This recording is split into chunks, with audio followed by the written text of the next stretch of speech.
প্রত্যেকটা বৃক্ষই কিন্তু এক একটা অক্সিজেনের ফ্যাক্টরি। সো এটা কতটা গুরুত্বপূর্ণ আমরা বুঝতেই পারি। যদি কার্বন ডাইঅক্সাইডের মাত্রা বেড়ে যায় তো পরিবেশের জন্য সেটা অত্যন্ত ক্ষতিকারক হয়। যদি অক্সিজেন অ্যাভেলেবেল থাকে তাহলে পরিবেশ ঠান্ডা থাকে। আমরা জানি আজকের এই পৃথিবীতে কার্বন ডাইঅক্সাইড মাত্রা বেড়ে যাওয়ার কারণে পৃথিবী উত্তপ্ত হয়ে যাচ্ছে, বরফ গলে যাচ্ছে, সাগরের পানির উচ্চতা বাড়ছে, সব মিলিয়ে একটা ম্যাচাকার পরিবেশ। তো সেখান থেকে এই স্বেচ্ছাসেবী সংগঠন মানবতার জন্য যে কাজটা করে যাচ্ছে, আমি ডেফিনেটলি মনে করি it will be better for this world. So এক কথায় আমরা যদি এভাবে এই মানবতা সংগঠনের পাশে দাঁড়িয়ে এই কাজকে আরও ত্বরান্বিত করতে পারি তাহলে শুধুমাত্র আমাদের দেশের জন্য নয়, সারা পৃথিবীর জন্য ভালো কিছু হয় মনে করি।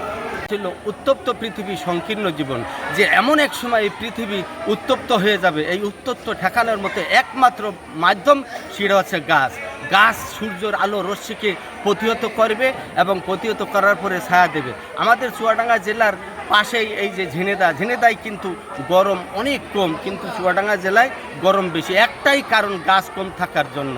এই জন্য আপনারা মানবতা সংস্থার যে কাজটা করলেন, এটা পৃথিবীর ইতিহাসে স্বর্ণাক্ষরে সোনার হরফে লেখা থাকবে। আশা করি আপনারা বছর বছর এই কাজটা করবেন। আমি শাহিন সরকার, মানবতার জন্য সংস্থা এবং ভিলেজ কনজারভেশন ফাউন্ডেশনের প্রতিষ্ঠাতা এবং সভাপতি। আমাদের সংস্থাটি 2018 সালে প্রতিষ্ঠিত হয়, যেটা পরিবেশ এবং মানবিক সকল কার্যক্রম নিয়ে আমাদের এই সংস্থার পথ চলা। তো স্যার যেই কথাটা বারবার বলছিলেন যে সরকারের যে ভিশন, আসলে শুধু সরকারের ভিশন না, এটা আমাদের সকলের ভিশন। সরকার যে ভিশন দিয়েছে তার ভিশনকে আমরা সবাই স্বাগত জানাই, কিন্তু আমরা আমাদের জায়গা থেকে আমরা আমাদের ভিশন পূরণের লক্ষ্যে আমরা বৃক্ষরোপণ করব। শুধু বৃক্ষরোপণ করলে হবে না, আমাদের প্রধান শিক্ষক যেটা বলেছেন রক্ষা করতে হবে।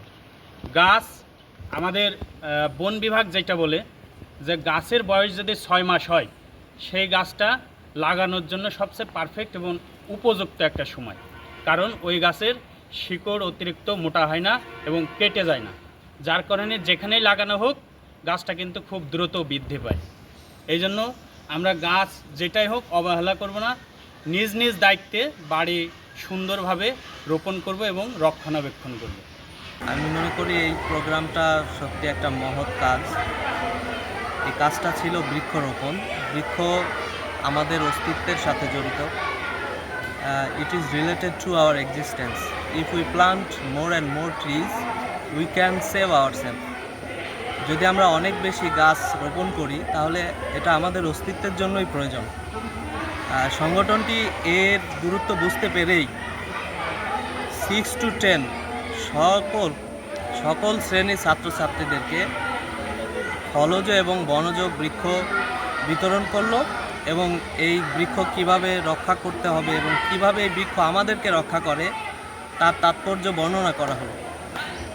আমি চাই এই সংগঠনটি এই রকম কাজ এর ধারাবাহিকতা বজায় রাখুক, যাতে এটা শুধু আমাদের পরিবেশের জন্য না, আমাদের অস্তিত্বের জন্য খুব জরুরি।